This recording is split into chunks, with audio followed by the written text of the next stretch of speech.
court's permission, Mrs. Robin Brown wishes to make a statement outside of scheduled testimony. Gasps spread through the gallery. Kody's eyes bulged. He mouthed, "No," but Robin, with shaking hands, rose from her chair. The judge nodded. "You may speak, Mrs. Brown, but be advised, this is not sworn testimony." Robin's voice was shaky, desperate. "I love this family. I still do. Kody told me everything he did was to protect us, but I didn't understand the full extent. I never wanted to hurt anyone. I didn't know about the offshore account or the property in my name until the paperwork came through." Her voice hitched. "I thought if I kept quiet, it would all go away." Meri whispered to Christine. "She's finally breaking." Robin continued, her words tumbling out. "I know you all blame me. Maybe you should. But I was lied to too. I was told to trust, to sign, to stay silent." Kody stood up, face twisted with rage and panic. "That's not true. Robin, you promised..." "Mr. Brown, sit down, or I will clear the courtroom," the judge said coldly. Robin broke down sobbing, her words incoherent, her frame shaking. The judge signaled for a short recess. The room erupted. Reporters dashed for the doors, phones were whipped out, and the public gallery buzzed with theories, anger, and shock. If you've ever watched someone crumble under the weight of secrets, you know this is the moment that changes everything. During the recess, Janelle, Meri, and Christine stood together in a circle, arms linked, their unity forming a wall no one could breach. Kody stormed out with his lawyer, muttering curses under his breath, face blotched red with anger. Outside the courtroom, Robin sat on a bench, her attorney rubbing her shoulder. She stared into space, tears streaming silently. Inside, the mood shifted. Suddenly, Kody didn't look powerful. He looked trapped, hunted by his own lies. The press circled like vultures, eyes on every wife, every word, every tear. When court resumed, the judge's tone was sharper. "We are moving forward. No more outbursts. The next witness will be the forensic accountant." A middle-aged woman in a gray suit took the stand. Her testimony was clinical, but devastating. She outlined the paths the money took. The patterns are unmistakable. Funds were diverted from joint accounts into personal accounts, some offshore. Most transfers required 2 signatures. In many cases, only Mr. Brown's was present, sometimes digitally forged. She presented evidence, screenshots, timelines, banking alerts. The jury gasped when she described how a family trust was emptied in less than a week. Janelle's hands shook so badly she almost dropped her notebook. The accountant closed her testimony. "In my professional opinion, this was a coordinated effort to deceive multiple parties over a period of years." Kody's lawyer tried to discredit her, accused her of bias, of being paid by the wives. She coolly handed over her credentials, her report, her itemized billing. "If you think things can't get worse, wait until the evidence is no longer just words. It's numbers, signatures, and cold, hard proof." The judge adjourned for the day. As the crowd filed out, the Browns lingered in the echoing hallway. Janelle, Meri, and Christine drew together, joined not by love, but by survival. Robin stood alone, the world she tried to protect now crumbling around her. Kody was the last to leave, shoulders hunched, eyes darting like a cornered animal. The courthouse doors swung open onto a night suddenly colder than before. And as the streetlights flickered on, one thing was clear. Tomorrow, someone would confess tomorrow. A secret would shatter everything. But tonight, every member of the Brown family lay awake, haunted by the same thought. What will be left when the truth is done with us? What do you think is coming next? If you had to face the whole world with your secrets, would you run or stand your ground? Let us know below. The night was endless for the Browns. When the courtroom lights blinked on again the next morning, everyone felt older, rawer, as if years, not hours, had passed since the last gavel. Even the air seemed heavier, thick with exhaustion and anticipation. The press had multiplied. Outside, protesters and fans alike gathered in tight clusters, trading rumors and TikTok videos, everyone desperate for a glimpse of the family whose secrets had outgrown reality. TV inside, The wives took their seats in a new formation. Janelle, Meri, and Christine side by side, an impenetrable wall. Robin hesitated in the doorway, face washed pale and streaked from a night of crying. She glanced at Kody, who barely acknowledged her, then lowered her eyes and slid into the end of the row, separated from the others by a chasm of grief and blame. Kody entered last, guarded by his lawyer like a disgraced king. His swagger was gone. His suit, yesterday crisp, now looked slept in. He avoided the cameras, the crowd, even the gaze of the women who once shared his dreams. The room quieted as he took his seat, hands clenching the edge of the table so hard his knuckles turned white. The judge called the room to order. Her eyes swept the gallery, daring anyone to interrupt the storm about to break. "We resume testimony in the matter of Brown versus Brown," she intoned, her voice harder than stone. "Mr. Kody Brown, the court calls you to the stand." A murmur swept through the room. Kody hesitated, glancing at his lawyer, who gave a small nod. He rose, moving stiffly, as if each step toward the witness box cost him a year of his life. The bailiff swore him in. He sat, shoulders hunched, eyes fixed on a spot just above the judge's head, anywhere but at his wives. The prosecutor stood, his face unreadable, and let the silence stretch. Kody's breathing was shallow. The entire room leaned forward as if drawn by gravity. "Mr. Brown," the prosecutor began, "the evidence against you is overwhelming. But this is your opportunity. Explain to the court and to your family why you did what you did." Kody's jaw worked, but no sound came at first. A clock ticked somewhere behind the jury box. He finally spoke, voice thin and raw. "I never wanted this. I wanted to build something nobody else had, a family that survived anything. But when the show ended, everything changed. The money dried up. The kids grew up and moved out. I started making decisions alone because I thought I was the only one who could fix things." His gaze slid to Janelle, then to Christine and Meri. "I lied because I was afraid. Afraid of failing all of you." Meri's eyes narrowed. Christine let out a bitter, incredulous laugh. Janelle's face was a mask, unmoving. When a confession finally comes, it never sounds heroic. It's small, shaky, and almost always too late. Would you forgive or fight for justice? Tell us below. The prosecutor's eyes hardened. You say you lied out of fear. What about the bank transfers? The secret properties? The fake signatures? Kody swallowed. "I thought if I moved the money, I could save us. I thought I could put it back before anyone noticed." The prosecutor's tone sharpened. "And when your wives confronted you, you threatened them." Kody's face tightened. "I never meant to scare them. I panicked." He looked at Robin then, and for a moment, some old connection flickered. Robin didn't know the full story. She signed what I told her to sign. She trusted me. I betrayed all of them. Robin's breath caught. Tears welled again, but this time she didn't look away. The prosecutor pressed, "Did you forge Meri's signature?"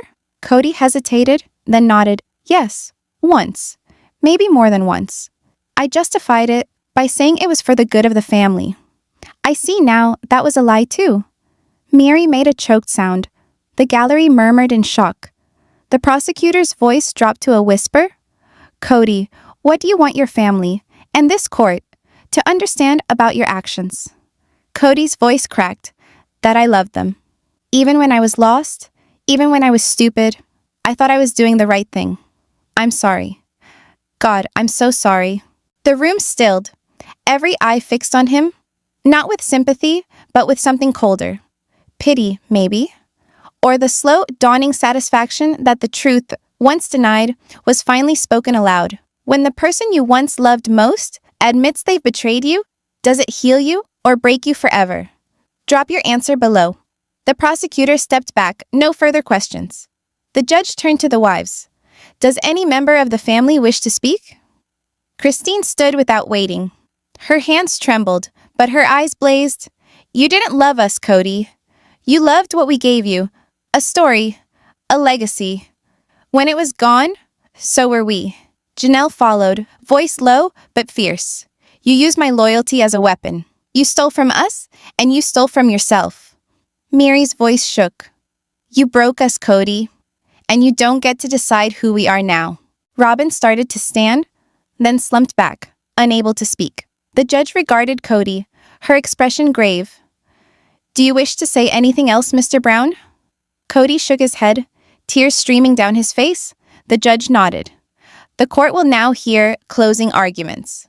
As the lawyers prepared, the room shifted. Relief, anger, grief, exhaustion, all mingled into something like numbness. The jurors watched the Browns with new eyes. Not a family, not even enemies, but survivors of the same storm, each clinging to what was left. The prosecutor's closing was clear, methodical, and devastating. He recapped the hidden accounts, the forged signatures, the threats and emotional coercion. He painted Kody not as a mastermind, but as a man driven by ego and fear, his actions snowballing into a catastrophe that hurt everyone he claimed to love. The defense tried to plead for mercy. Kody was a broken man, he argued. He'd already lost everything. Prison would serve no purpose but revenge. But the words sounded hollow. The evidence was too much, the betrayal too fresh. The judge sent the jury out. In their absence, the Browns sat in silence. The only sound was Robin's muffled weeping and the scratch of a reporter's pen. If you could decide Kody's fate, would you choose punishment or mercy? Give us your verdict in the comments. The wait stretched for hours. The Browns drifted apart in the gallery, Meri and Christine whispering quietly, Janelle staring out the window, Robin hunched over her phone, Kody alone at the end, rocking back and forth, lips moving in silent prayer. Finally, the jury returned. They filed in, faces pale but resolute. The foreperson handed a sheet to the judge. She read it silently, then looked up, her face a mask. In the matter of Brown versus Brown, she said, we find the defendant, Kody Brown, guilty on all major counts. A shockwave rippled through the room. Kody's face crumpled. His lawyer grabbed his arm. Whispering urgently, Christine's eyes closed, relief mingling with grief. Janelle let out a long, shuddering breath. Meri reached for her hand. The judge continued, voice unyielding. Sentencing will be delivered now. In light of the financial manipulation, emotional harm, and premeditation, the court sentences Mr. Brown to 22 years. Robin screamed, the sound raw and desperate, bouncing off the marble and rising above the collective gasp. She lurched to her feet, her body shaking. Cameras flashed as she collapsed back onto the bench, sobbing uncontrollably. Kody's knees buckled. He grabbed the edge of the table, struggling to breathe. His lawyer tried to steady him, but he was already unraveling. The moment the verdict is read is the moment a family's history splits in two. Before and after. What side would you be on? The bailiff moved to cuff Kody. The wives watched, some with tears, some with blank faces. Robin reached for Kody as he was led away, but he didn't see her. He didn't see anyone. The judge called order. This court is adjourned. The gallery erupted, reporters sprinting for the doors, spectators buzzing with disbelief, some even cheering. Outside, the crowd exploded as news of the sentence hit social media. Inside, the wives remained, huddled together, the storm outside muted by the double doors. Meri clung to Christine, Janelle rubbing her back. Robin sat alone, head bowed, her sobs the only sound in the cavernous room. A reporter broke through, thrusting a microphone at Meri. Do you feel justice was served? Meri's voice was tired but unflinching. Justice. There's no justice in losing everything you built. But there's truth now. Maybe that's enough. Christine spoke next, her words for the camera and for the family she still loved. In spite of everything, this isn't just about us. It's about every woman who's ever been lied to. Every family that's ever been broken by secrets. We survived. That's our victory. Janelle simply nodded, eyes shining with tears. What would you say to the Browns if you could? Would you offer comfort or hold them accountable? Let your voice be heard below. As the wives gathered their things and prepared to leave, Meri paused at the defense table. She looked at Kody's empty seat where he once sat, smug and invincible. She touched the wood, a gesture of finality, then turned and walked away. Outside, the rain had stopped. The courthouse steps gleamed under a cold, bright sky. The world had shifted, subtly but irrevocably. And as the sisters walked down the steps, the cameras flashing, the crowd parting for them, a new chapter waited in the silence beyond the storm. Because in the Brown family's final act, it wasn't Kody who got the last word. It was the women. Their stories no longer hidden, their strength no longer denied. But even as the courthouse doors closed behind them, Christine paused, her hand in her bag. She'd found something.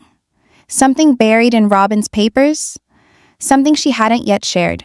And somewhere in the chaos of freedom, a new secret waited to explode. If you're still here, don't miss the finale. What do you think Christine found, and how will it change everything? Comment below, and stay tuned for the last chapter. The courthouse was empty now, echoing with the ghosts of shouted verdicts and broken promises.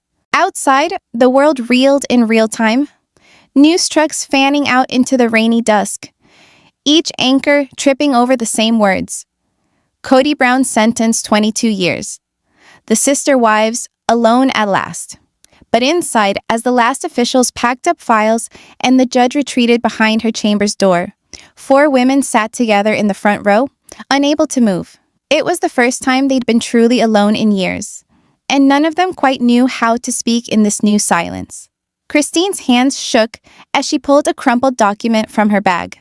The other wives watched, a silent triangle of tension forming around her. Meri's eyes, once steely, now brimmed with exhaustion, and something almost like hope. Janelle leaned in, curiosity and caution etched in her frown. Robin, still blotchy-faced and trembling, hugged her arms tight around herself, trying to disappear. Christine unfolded the paper. It was old, worn thin at the corners, stamped with the notary seal of a state none of them had lived in for years. The words at the top made Janelle's breath catch. Last will and testament of Kody Wynn Brown. She laid it on her knees, smoothing the wrinkles with shaking fingers. I found this in Robin's box, hidden under letters, stuffed behind an envelope with her name. I didn't read it before, I swear. I just couldn't face one more secret. Meri's voice was a thin whisper. Do we even want to know? Christine nodded, pushing the document toward her. We have to. After everything, don't you want to know what he planned for us? Janelle took the paper and started reading aloud, her voice hesitant at first. The will was short, clinical, but its meaning unraveled them all. It named Robin as primary beneficiary, not just of cash, but of land, businesses, even rights to show royalties if any ever trickled in again. The other wives, their children, were listed as secondary, eligible only if Robin could not be found. Robin's breath hitched, a sound like a wound opening. I didn't know, she whispered, but her voice cracked with guilt. Christine let out a sharp, bitter laugh. Didn't you? All those years of secrecy. All those times Kody said, trust me. And you did, because you knew it would all be yours. No, I didn't want this. Robin's words dissolved into sobs. He told me it was just paperwork. He said he'd fix it. He promised. Meri's hand came down hard on the bench, a sound as final as a gavel. Stop. We're done with lies. No more secrets. If this is how he wanted it, then let it be. Let everyone see the truth, even if it hurts. The document sat between them, radiating betrayal. Outside, the storm picked up, thunder rattling the windows. For a moment, they all sat, breathing together, letting the truth settle like dust after a demolition. When the lies end, sometimes the silence is even louder. Have you ever learned a secret so big it changed everything? Share your moment below. The courthouse lights flickered, janitors pushing brooms in the hall. The outside world wanted statements, interviews, confessionals, but inside, the wives only wanted one thing. Answers. Christine spoke first, voice trembling with both relief and regret. I thought seeing him punished would fix everything, but now all I feel is empty. Janelle nodded. We spent years fighting for this family. And for what? A signature on a will? A fight over land? Kody lost us before he lost the case. Meri's face was unreadable. Maybe now we get to decide who we are, without him. Robin sobbed quietly, staring at her lap. He was all I had left. No one spoke for a long time. The storm outside deepened, flashes of lightning making the stained glass windows flicker with unnatural color. Finally, Janelle reached for her phone, fingers moving in practiced motion. I want to tell the kids myself. They deserve to hear it from me. Not from the news, not from a stranger on YouTube. We owe them that much. Christine nodded. I'll call mine too. We can do it together. Meri stood, stretching stiff limbs. She gathered her bag, then paused, looking back at the courtroom one last time. This place. This is where we end the old story. I'm not coming back. Robin didn't move. She watched the others prepare to leave, her eyes growing distant and flat. I don't know where to go. Janelle glanced at her, then away. You have the house, Robin. You have the land. Isn't that enough? Robin's lip trembled, her grief suddenly replaced with anger. You think I wanted this? You think any of this matters if the family is gone? Christine shook her head. It never was about the money, Robin. Not really. It was about trust. And trust is the one thing we can't split up in court. When the dust settles, it's not what you win or lose. It's who stands beside you. Who would you still stand with after a storm like this? The doors opened with a loud squeak, spilling light into the gloom. A court official stepped in. Ms. Brown, the press is waiting. Janelle looked at the others, steeling herself. Let's go. Together. They walked out in a line, past the empty gallery, through doors that had witnessed too much pain. Outside, the crowd surged forward, flashbulbs popping, microphones thrust at their faces. Meri, do you have a comment? Christine, do you feel justice was served? Janelle, what's next for the Browns? Robin, did you know about the will? Christine raised her hand, her voice clear over the chaos. This isn't the end of our story. Not for us, not for our kids. We've lost a lot, but we're not done. We survived. Janelle followed, her voice steadier than she felt. We want privacy. We want peace. We want to build something better. Meri simply shook her head, tears glimmering. No more secrets. No more TV. We're just a family, trying to heal. Robin tried to speak, but the words dissolved. She turned away from the cameras, shielding her face, body hunched as if bracing for another blow. Sometimes the hardest part isn't the betrayal. It's deciding how to move on. If you had to rebuild after a public disaster, what would your first step be? The press clamored, but the sisters moved through them, not stopping, not looking back. They made their way to a waiting car, piling in together, doors closing on the noise. Inside, Meri stared out the window, voice barely above a whisper. I don't know where I'll go. Maybe back to Utah. Start over. Janelle squeezed her hand. We'll help each other. We always did. Christine smiled sadly. Maybe someday we'll laugh about all this. Robin wiped her eyes. I just want my kids to be okay. I want them to know none of this was their fault. The car drove away, the courthouse shrinking in the rearview mirror, the city lights smeared by rain, the future a dark road stretching forward, uncertain but open. At home that night, the phone rang and rang. Reporters, producers, estranged relatives, even old friends offering sympathy or seeking gossip. The sisters ignored them all. Instead, they called their children one by one, voices trembling as they tried to put the impossible into simple words. Some kids cried. Some were angry, some were silent, their shock stretching between phone towers and city lines. But each time, the mother said the same thing. We love you. We're still a family, even if everything else has changed. Christine stayed up late, scrolling old photos, the kids in matching pajamas, birthdays in the backyard, Kody grinning with all the wives. She didn't cry. She just let the memories pass through her, letting go a little more with each image. Meri packed a small bag, taping her name to boxes in the basement. She found an old wedding ring, long ago replaced, and slipped it into a drawer. She left the will on the kitchen table, A silent challenge for Robin to find in the morning. Janelle sat on her porch, the desert wind cool and sharp, a cup of tea cooling in her hands. She breathed in the night, letting the storm's clean air replace the heavy secrets. "I am free," she whispered. And it was both a victory and a morning.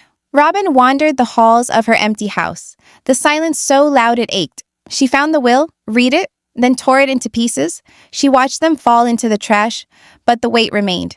She knew forgiveness would take years, maybe a lifetime. Sometimes freedom is heavy. Sometimes justice feels like loss. Would you trade peace for answers, or would you always search for more? Days passed. The world moved on. Headlines faded, replaced by newer scandals, fresher faces, but the Browns lingered in the public's imagination. A cautionary tale, a legend of love gone wrong, and truth unearthed at last. In the weeks that followed, the wives checked in on each other. Quietly, gently, always with an edge of apology. Christine sent texts at midnight. Janelle invited them for coffee. Meri mailed photos from her new apartment. A tiny place, but hers alone.